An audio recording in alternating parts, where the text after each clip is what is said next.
Hello guys, जैसा कि पिछले वीडियो में आपसे कहा गया था कि कुछ सवाल आपको होमवर्क में दिए जाएंगे, जिसमें से पहला सवाल जो आपको मतलब कि इस टाइप का एक सवाल करा भी दिया गया है, फिर भी इसका दूसरा तरीका जो आया हुआ है, ये पीजीटी में सवाल आया हुआ है, तो आप देखिएगा कि इसको आप अगर करें तो इस फॉर्म में भी इसको कर लें, जिससे अगर ये सवाल दोबारा किसी भी एग्ज़ाम में अगर आता है तो आप उसे आसानी से समझ सकें।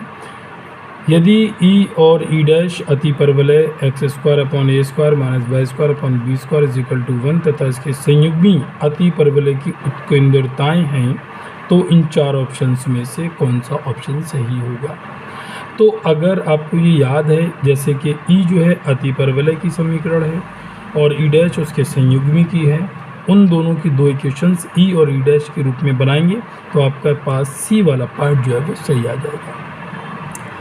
अगला क्वेश्चन, वृत्त के केंद्र जो बिंदुओं इतने तथा इतने से होकर जाता है, तो वो केंद्र आपको इनमें से बताना है।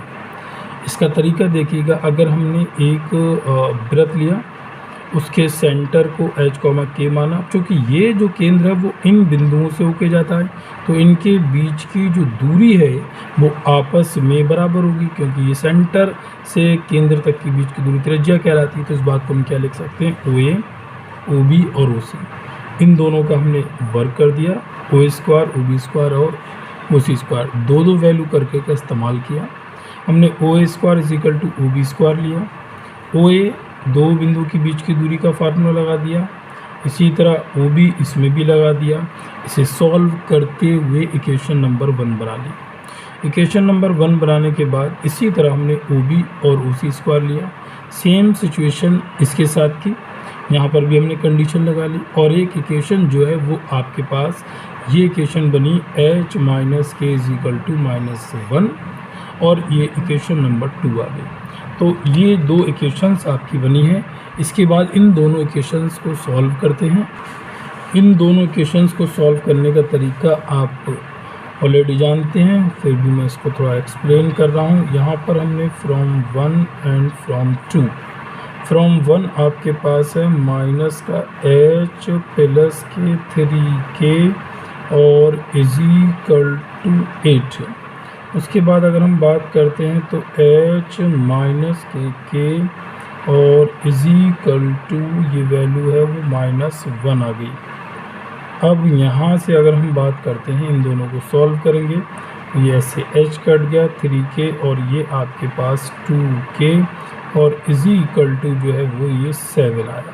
तो k इज इक्वल टू आपके पास 7/2। अब यहाँ k की वैल्यू भी आप किसी भी इक्वेशन में रख सकते हैं, या आप खुद लिख लीजिएगा। इस इक्वेशन नंबर हमने 1 में पुट करने जा रहे हैं, और इक्वेशन नंबर 1 आपके पास क्या है, -h plus 3k is equal to 8 और -h प्लस 3 और k की वैल्यू आपके पास आई है 7/2 इज इक्वल टू 8। तो -h is equal to 27/2 is equal to 8। तो minus k h is equal to 8 minus k 21/2 और minus h is equal to 2 8 जा 16 minus k 21/2। अगर हम बात करें minus h is equal to, तो यहाँ से माइनस करते हैं। अब इसे माइनस कर लीजिए तो माइनस के 5/2 बचेगा और ये कट गया, तो h इज इक्वल टू 5/2 आया। तो सेंटर जो हमारा फाइंड हुआ वो सेंटर आपको मिला 7/2, h पहले है तो 5/2 और कॉमा 7/2। तो हमारा ऑप्शन नंबर आप देखिएगा, ऑप्शन नंबर जो है वो यहाँ पर ये 5/2 और 7/2 है, तो इसका ऑप्शन नंबर जो D है वो आपका सही रहेगा।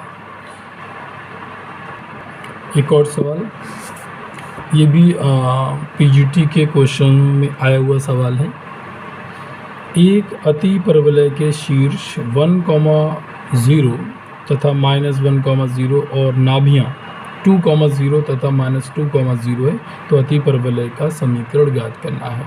यानी एक तो अतिपरवलय के शीर्ष दे रखे हैं और नाभियाँ दे रखी हैं। अगर हम शीर्ष के बारे में बात करें तो आप जानते हो कि यहाँ पर जो कंडीशन बनती है वो ±a,0 ये शीर्ष के निर्देशांक होते हैं।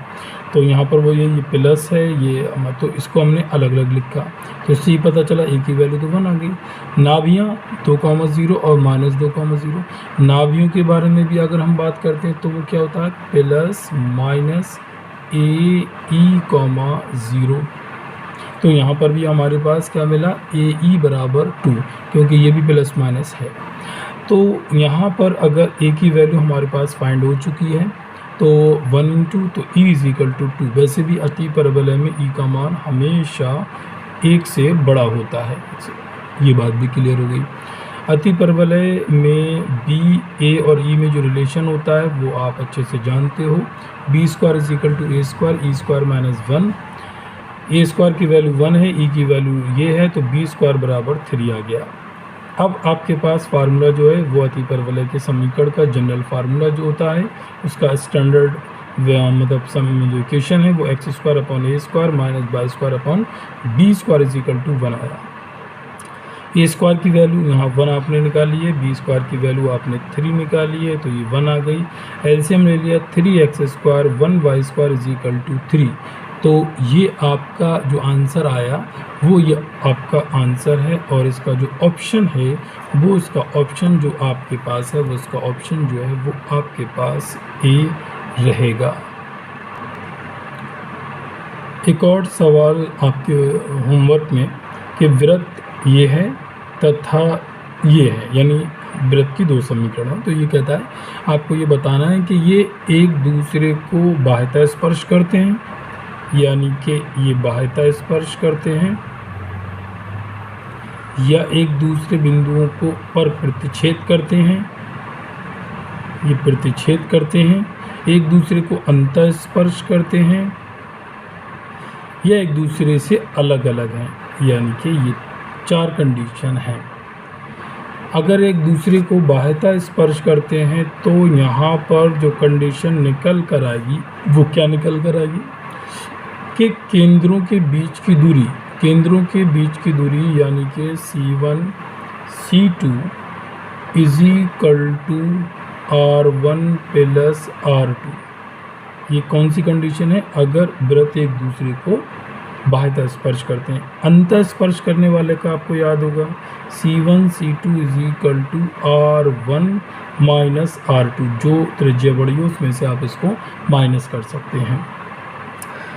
तीसरी कंडीशन में अगर वो ये कहता है कि वो अलग अलग हैं या एक दूसरे को 2 बिंदुओं पर प्रतिच्छेद करते हैं, तो यहाँ पर C1 C2 की जो वैल्यू आएगी वो R1 + R2 आएगी।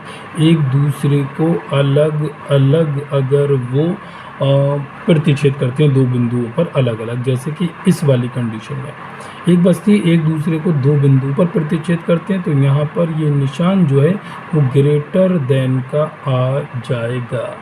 बस ये आपको ये ध्यान रखना है।